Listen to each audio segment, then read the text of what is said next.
Pai do Senhor, meus irmãos, sejam bem-vindos ao nosso devocional. Hoje é dia 2 de outubro, quarta-feira. Deus te abençoe. Estamos lendo aqui Lucas 1:41.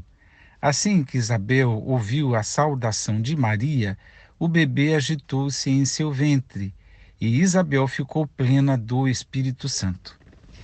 Eu queria fazer aqui uma amarração dos dois últimos assuntos que eu consegui falar por aqui. Na segunda-feira, falamos das duas experiências, né? A ordenança do batismo nas águas, a promessa de batismo com o Espírito Santo e, enfim. E aí eu sugeri que poderíamos falar sobre plenitude do Espírito Santo para que as duas experiências, o batismo para viver uma nova vida, né? Ou como um marco, como um testemunho público de alguém que decidiu, né? Foi alcançado pela graça para viver uma nova vida.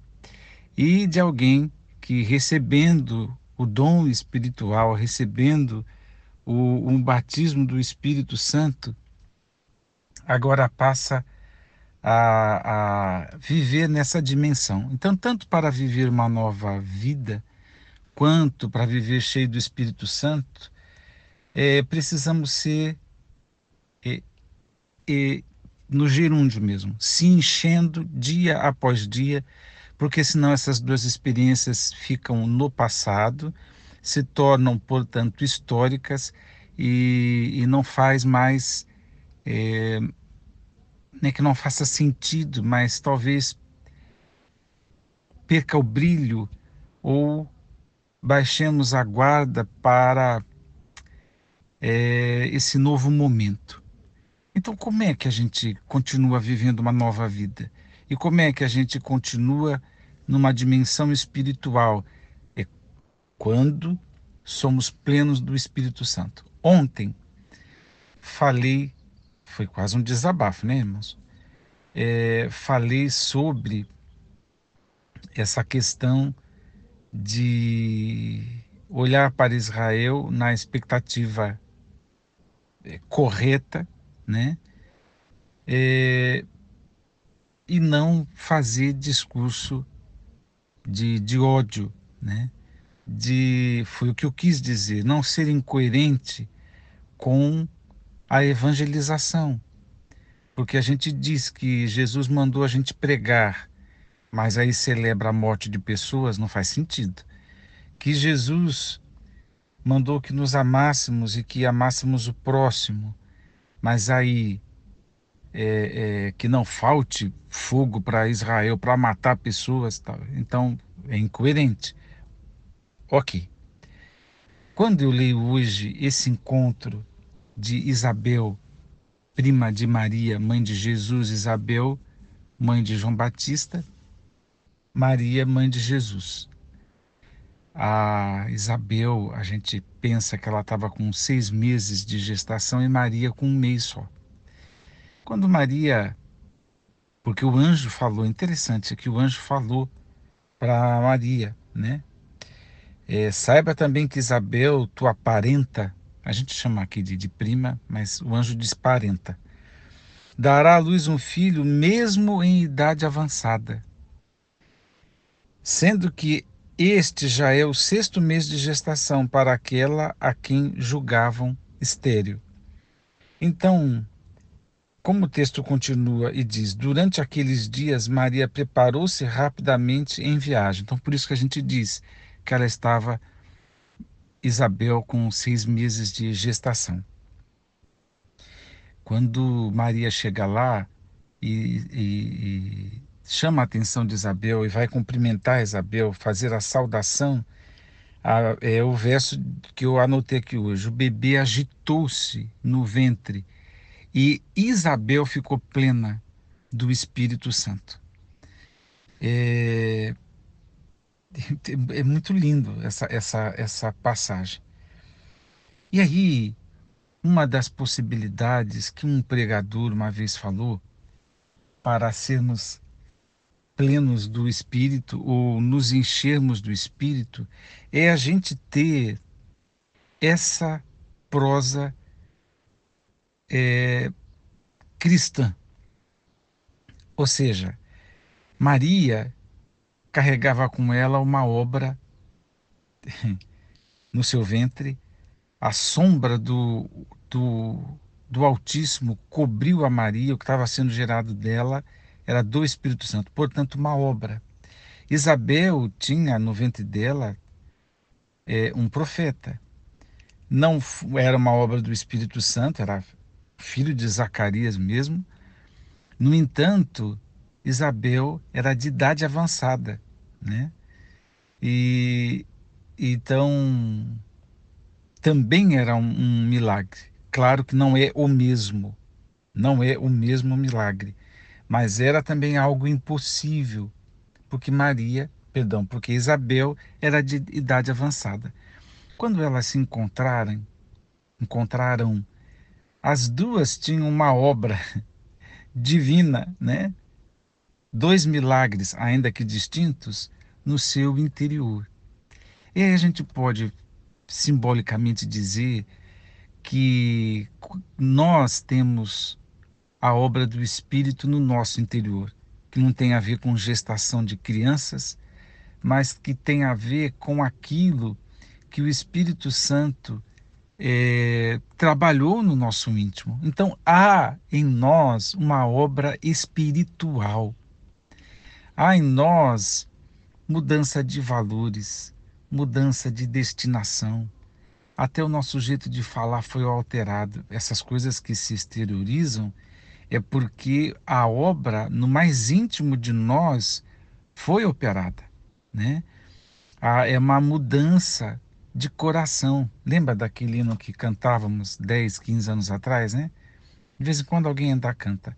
Recebi um novo coração do Pai, coração regenerado, coração transformado. Essa é a obra do interior, porque a gente recebeu um novo coração. Na linguagem profética do Velho Testamento, trocou o coração de pedra por um de carne.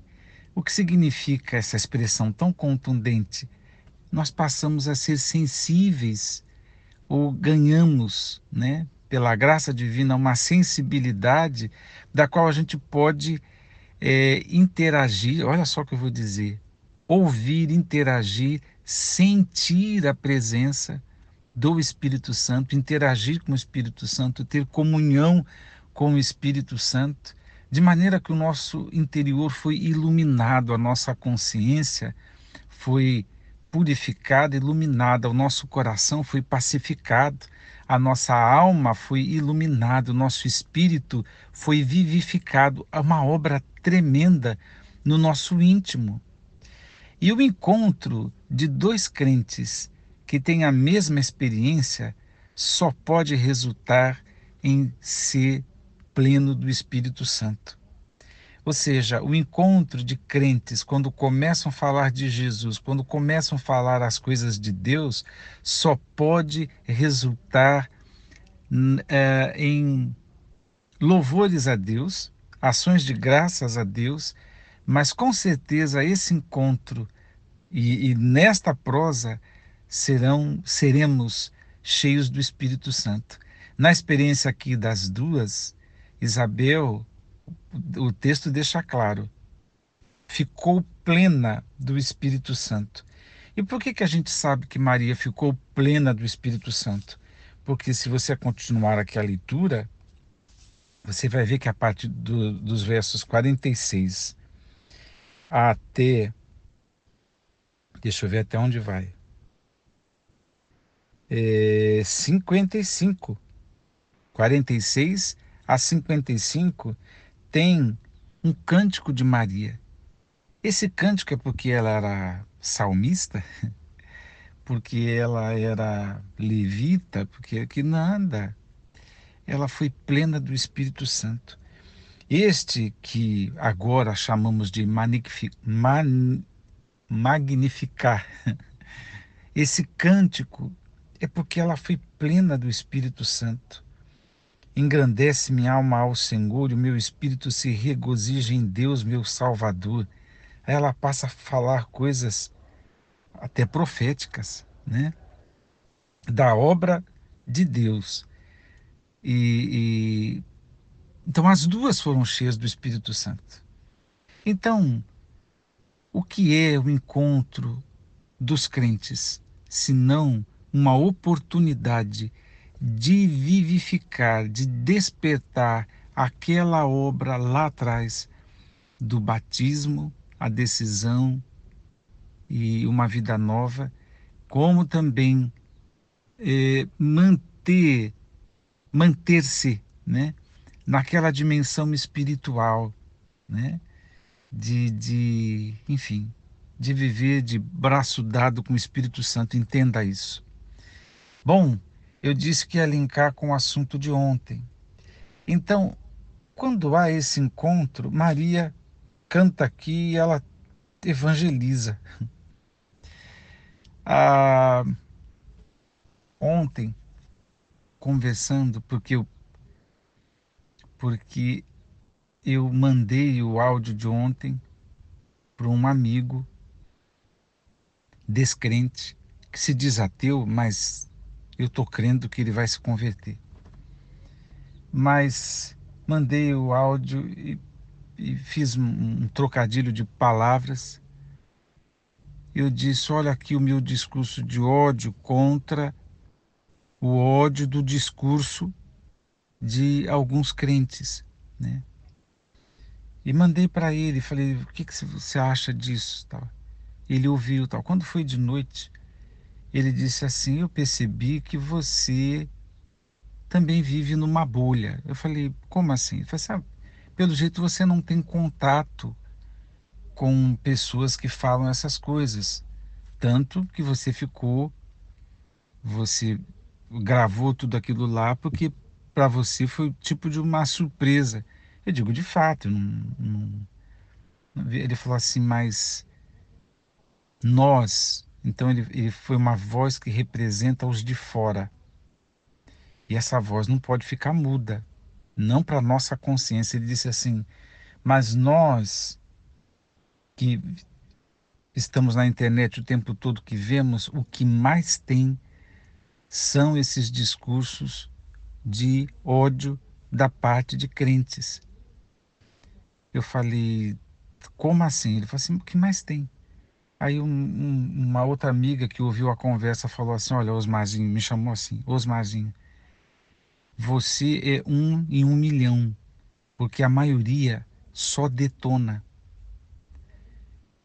Eu disse: meu Pai Celeste, aquilo que eu poderia receber como um elogio, eu fiquei triste, porque crentes se encontram na internet e o encontro de crente deveria para ser pleno do Espírito Santo, mas se encontram na internet e ao invés de cantar e evangelizar como fez Maria, desevangeliza. Então, fica. Parece que eu estou pastoreando alguém, mas é só uma maneira de me expressar. É pelo menos o desejo do meu coração que os crentes, todas as vezes que fosse publicar alguma coisa, também pensasse se aquilo vai servir de ação de graças para Deus, se vai ser para a glória de Deus, ou se vai causar esse pasmo nas pessoas não cristãs.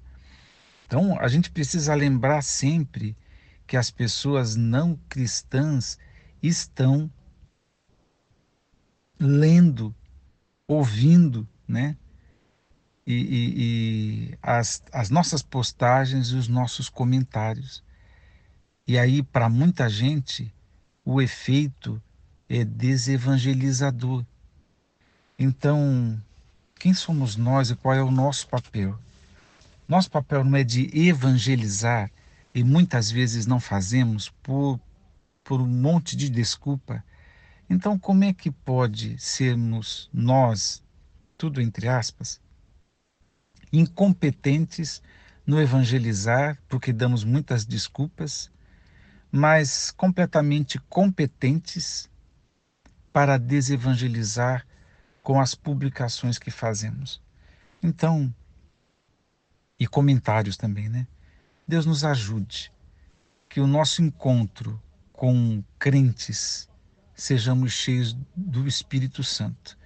E o nosso encontro na internet, né, que parece uma terra de ninguém, mas para quem lê, para quem ouve, é como se fosse um encontro de crentes. Papo de crente. Crente pensa assim. Crente tem esse sentimento. Isso é muito terrível. Mas Deus nos abençoe a nos corrigirmos e corrigirmos quem quer que seja que conheçamos. Façamos tudo para a glória de Deus, né, meus irmãos? Vamos orar. Pai eterno, que o teu nome seja glorificado e exaltado em nossas palavras, em nossas publicações, em nossos comentários. E permita, Deus, que os nossos encontros com os nossos irmãos resultem, Senhor, em plenitude do teu Espírito. É o que eu peço, no nome de Jesus. Amém.